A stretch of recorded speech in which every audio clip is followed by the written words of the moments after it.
What caused you to laugh during someone's funeral? My grandma wasn't a very nice person. Full-on narcissist. My mom's hilarious lifelong best friend had a bit of a hard time coming up with a kind yet truthful eulogy. She somehow worked in my grandma's penchant for saying this is the sickest I've ever been every time she had a cold or a hangnail. My mom, sister and I all lost it, loudly. This time it was, indeed, the sickest she had ever been. The priest went to the bathroom during the eulogies. He forgot to turn his little microphone off. I knew my grandfather, the deceased, would have been laughing his butt off.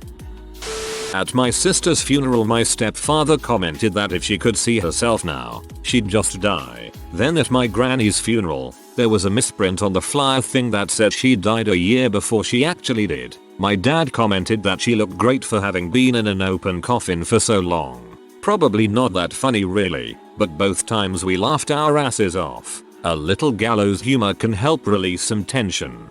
We had my aunt cremated and during the wake we were discussing having her ashes put into a piece of jewelry for her mother. My dad, aunt's brother, decided that'd be the perfect time to comment that they'll have to be bloody careful unless they want to vacuum my sister out of the rug. I was so close to wetting myself with laughter. Sometimes a little dark humor can really make your day.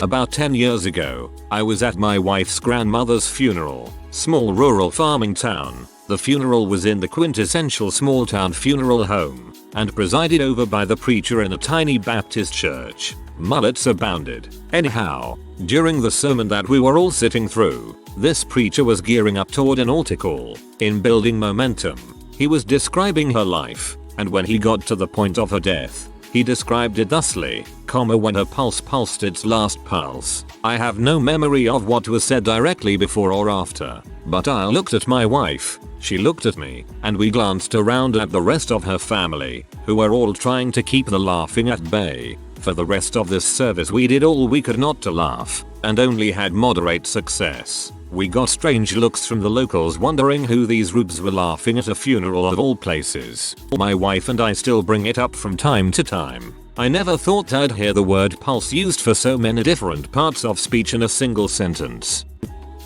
My sister's stomach growled loud enough for me to hear from 2 people away at my husband's grandma's funeral. We both laughed out loud. Thankfully it was just our small family, so no harm done. Grandma would have laughed too.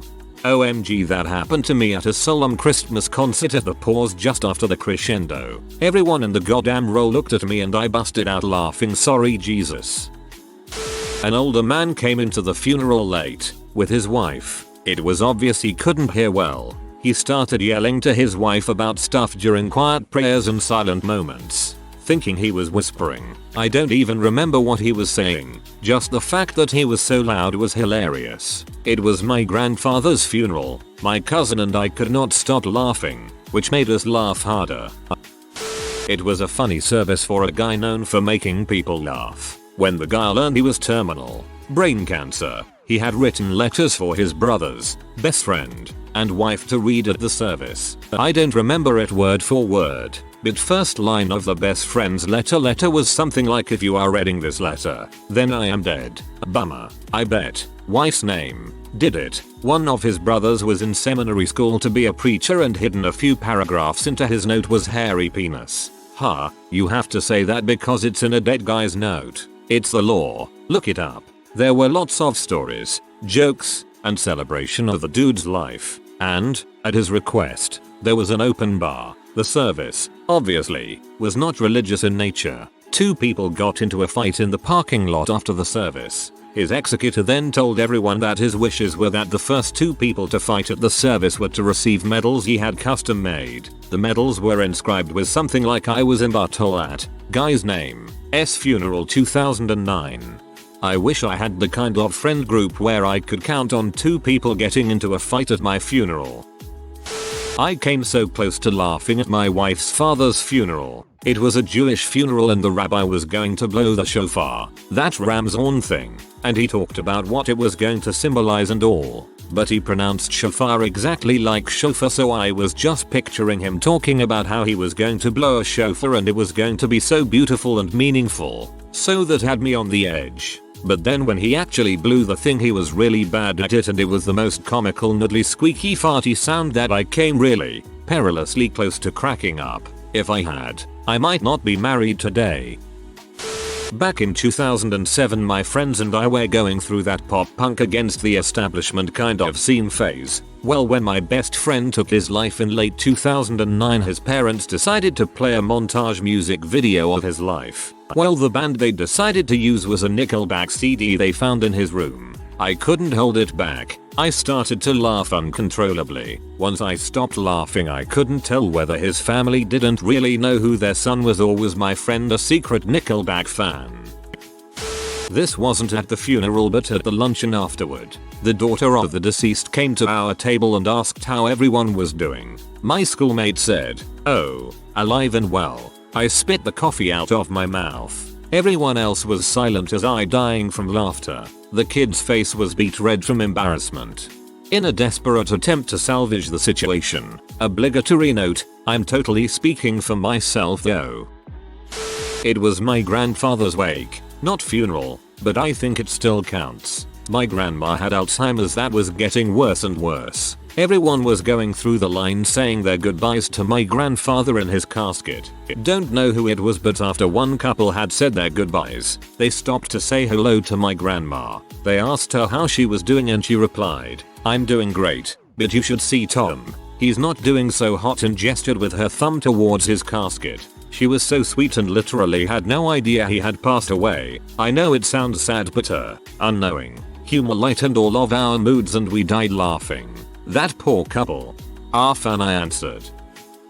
My grandpa died when my daughter was about 6. She was sitting on her dad's lap during the service. The minister said the old ashes to ashes, dust to dust line. My daughter whispers the rest of the timeless SpongeBob quote, "We lay a big head in the earth's crust." My husband, son, and I all lost it and were shaking in near silent laughter, as close to silent as we could muster. Anyway, still the funniest thing I've ever witnessed at a funeral.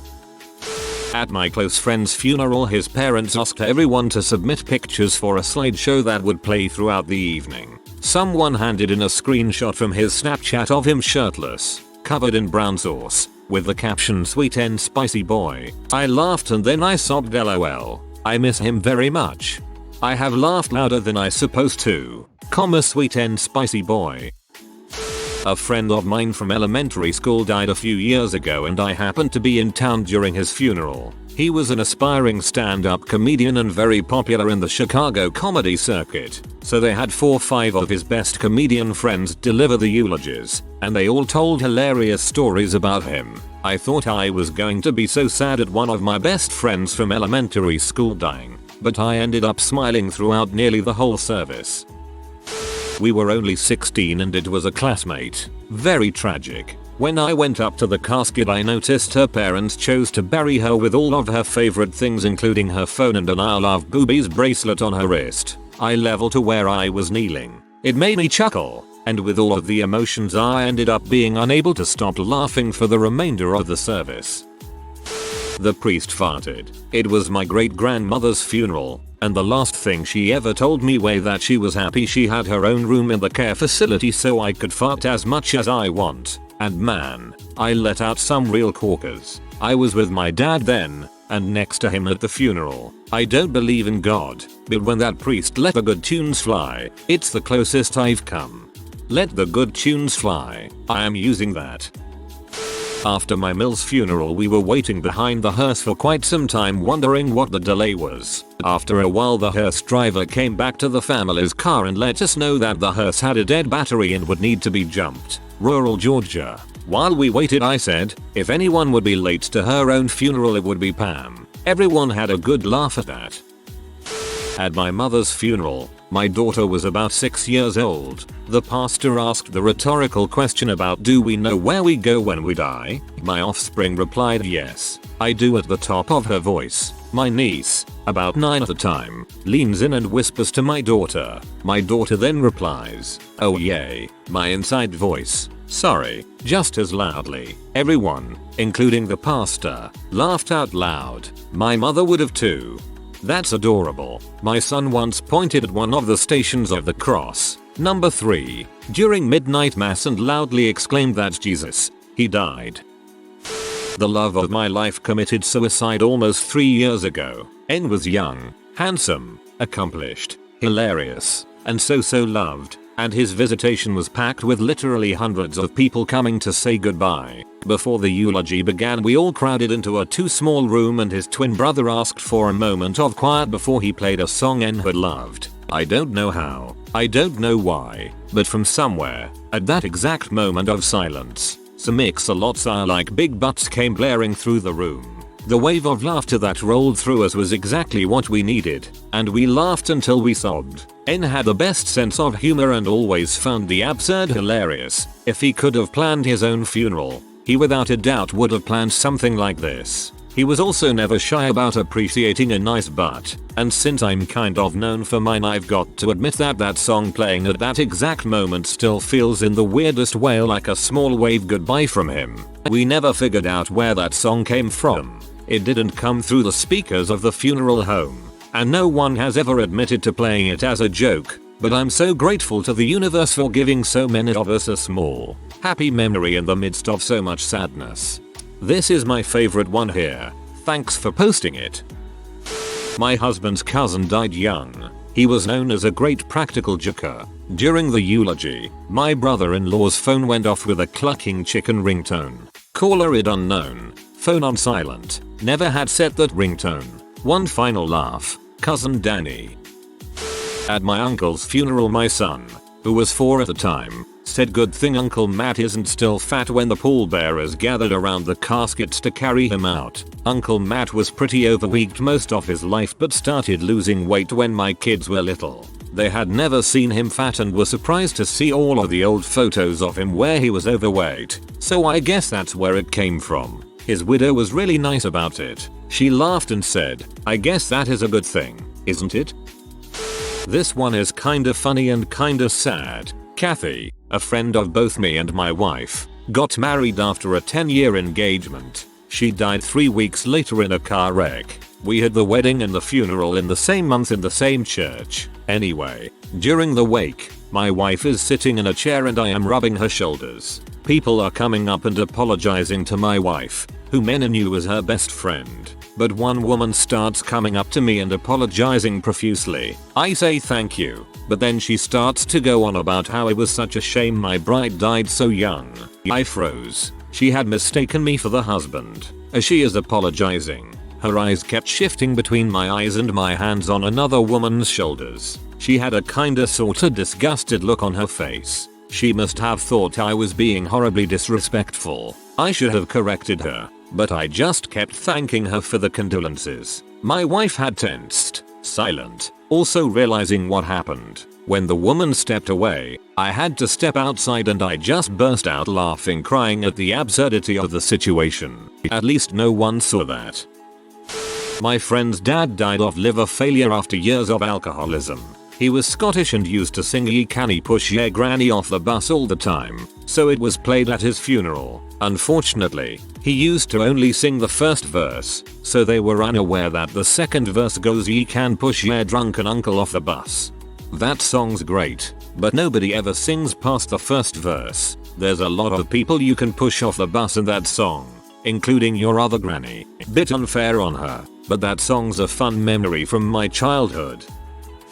My best friend died in November. Before the funeral, I was at my best friend's house with his family and his dad said I could say something at the funeral if I wanted. He said, "You don't have to tell me now, just at the funeral if you want to say something you can." I just told him okay. At the funeral I remember his brother and uncle spoke about him. After them I felt I should go up and say something about my best friend. I had nothing planned, the speech just came from the heart. I remember seeing his mom smile as well as hearing everyone laugh when I said in the speech he was a genius. But I'd never tell him that it was a special moment for everyone and remembering who he was. What a beautiful story. I'm sorry for the loss of your beloved friend. My husband and I were attending the funeral of a mutual friend. He's not good at these kinds of things. When it's our turn to talk to friends' parents, husband shakes friend's dad's hand and says, "Sorry about that loss. It came out sounding like someone lost a ball game, not their child." and it wasn't at all funny, but I immediately almost lost it. There was a lot of suppressed snickering on my part while he and I stood in a corner together after, and I couldn't get my crap together, so we left pretty quickly. I can just see that happening. At my grandpa's funeral, my cousin's 80-year-old grandma leaned over to me and whispered, "Whenever I start getting sad at funerals, I like to sing the song Wipeout in my head," and then she started singing the guitar part.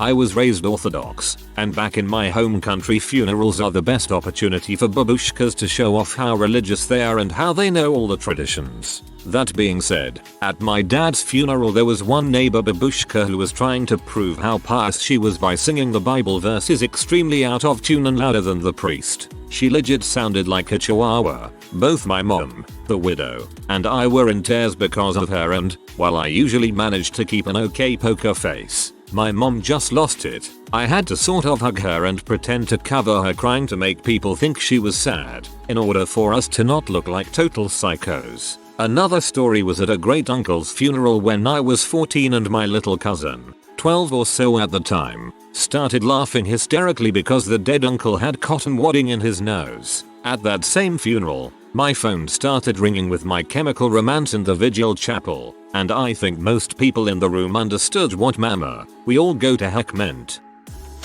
When I was 1 week shy of my 21st birthday, I got a phone call saying one of my best friends from middle high school had been killed in a car accident in California. She was from Southern California and had moved to Vegas in middle school, then moved back before our junior year. Because of that, she had a lot of Vegas friends and Cali friends. Myself and 3 friends drove to Cali for her funeral. It was well known how much this girl loved pink. Pink everything.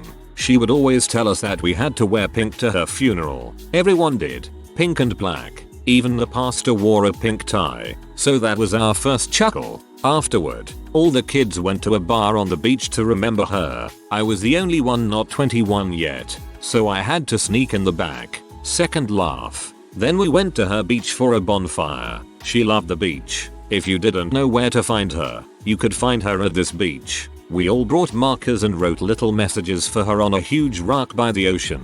They've probably been washed away by now. We all sat around this fire telling stories and sharing more laughs and a lot of tears. Somebody swore they saw a dolphin out in the water. Dolphins were her favorite animals. That was one of the saddest and best vacations I've ever had. Rest in peace, Jenny.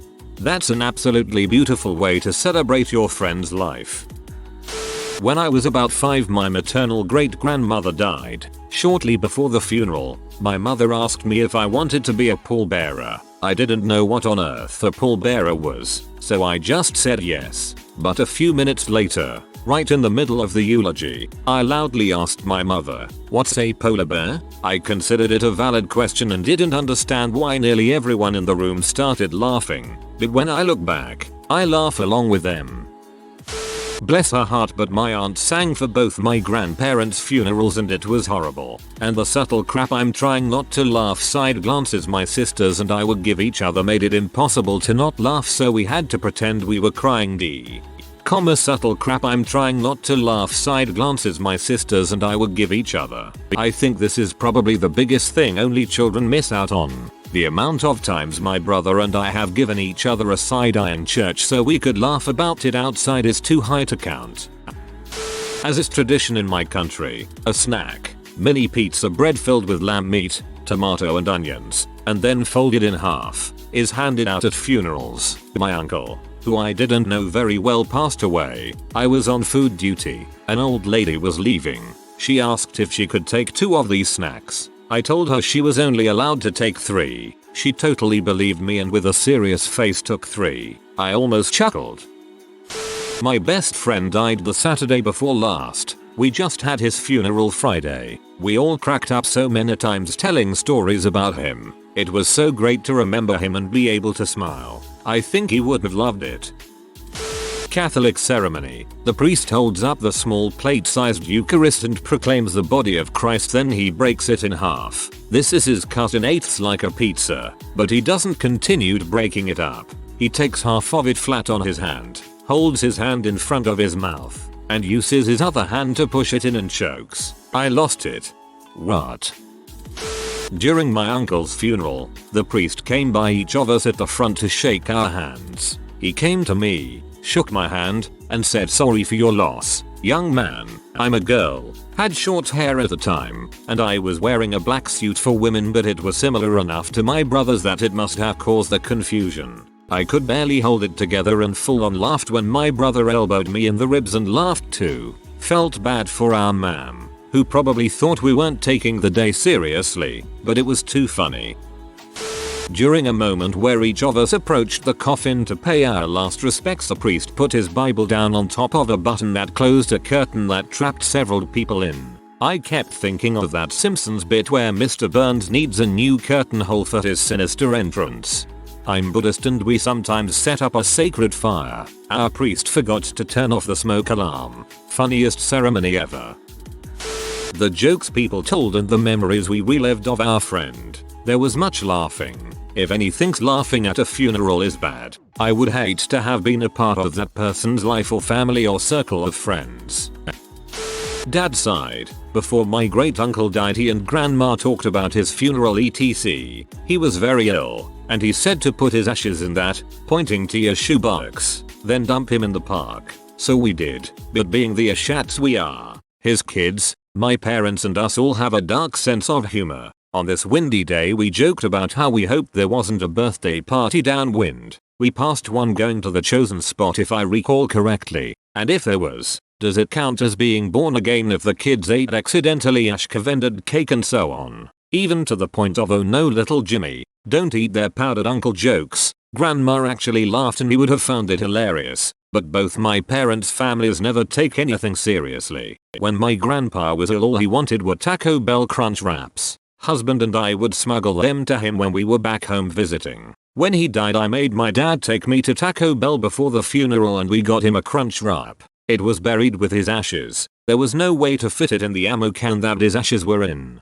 So here is the entire family putting heartfelt letters and little mementos in the hole on top of the ammo box, and then me putting a freaking Taco Bell Crunch Wrap, complete in bag with napkins and sauce packets. Then taking a photo to prove to Hubs as he couldn't make it back to the US for it due to work. We all still laugh about the smuggled Taco Bell, so it's all good. Taking the photo got the most laughs. Had to prove he got that last Crunch Wrap. Mum's side. Grandfather's funeral was a constant okay, but who needs to take a calming walk, then looking around to see who still had some pot. When it was time to drive to the cemetery, my second cousin had just cracked open a beer and asked who was riding with him to hold said beer when he had to turn. At great grandpa's everyone was asking, "Okay, but who are the lesbians? Why are they making out by the casket? And are they even related to us?" Followed by Fricket, who has some pot left. It's time for a walk. Classy as frick. Funerals are always a weird comedy in our families. Bonus. Father-in-law's funeral. As we are leaving, the creme mill had them play "Always Look on the Bright Side of Life," but his entire funeral was funny and horribly sad at the same time. As the priest said, he could never be accused of wearing down the pews, but if they needed to be repaired he would be the first one to volunteer. All were amazing men who taught me so much. They always made us laugh, so was fitting that things went pear-shaped or purposely funny. After they lowered my step-cousin's brother into his grave, a few of us friends were standing in a friendly circle chatting. My friend yells, "What the frick, that's my car," at someone who just closed my friend's car door like he was stealing something. A couple hours later at the wake, we are at a table and suddenly he's struck by what really happened and says, "I left my lights on." The guy was turning my lights off. Once the rest of us caught up, our whole table laughed till we cried. It was odd in that setting but very much needed. Typing it doesn't do it justice. You had to be there. There was a section in my grandfather's funeral where people were asked to yell out words that described him. People were yelling words like kind, generous, thoughtful act. Then my 80-year-old grandmother yelled sexy. I don't know if a room of mostly retired practicing lawyers and judges had ever laughed that hard before. My ex-uncle-in-law knew he was dying and created a PowerPoint slideshow for us to remember him by. At one point he had a picture of him and Jesus and it was cute and sweet and we all laughed. He put some other pictures up that were funny memories. He should have lived and his horrendous brother-in-law be taken instead. He did such good and had 3 grandkids he never got to meet. Well, that escalated quickly. My grandfather passed away. His name was Richard. Everyone called him Dong. At his funeral the pastor said as the years passed on, it got hard for Dong. And Dong stopped coming. He was referencing his attendance at church. I burst laughing out loud and was thoroughly scowled at by all the other family members. Still laugh about it frequently. That's incredible. My cousin had died Christmas Day and had the funeral a few days later. My dad wanted to give a eulogy which he showed to the priest and the priest said no. He later told it at the family get together and the last line of the eulogy was, "And I get all your Christmas presents." The whole room lost it. While we didn't laugh out loud, we probably looked ridiculously emotional. The priest sounded just like the priest from The Princess Bride. When I noticed my husband's shoulders moving up and down out of the corner of my eye, I knew exactly what he was thinking. We were avoiding eye contact so as not to lose any more composure. It took everything not to burst out in laughter. Just like Catholic grade school mass, the harder we tried to withhold the laughter the worse it got. Tears were running down our cheeks. There we were at our friend's funeral, shaking and crying. But for all the wrong reasons. I had to look that up but it was totally worth the effort. Lucky for you there is no wing ceremony at a funeral. Not me but my partner's brother. It was their grandmother's funeral. In the memorial handouts it mentioned she was survived by her children who were listed. His brother was reading the names and asked them mid-funeral, "How come I've never met Uncle Aaron?" My partner and his sister absolutely lost it. Aaron was their dad. If you are new to the channel, you can subscribe. I publish new videos every day. Until then, check another video.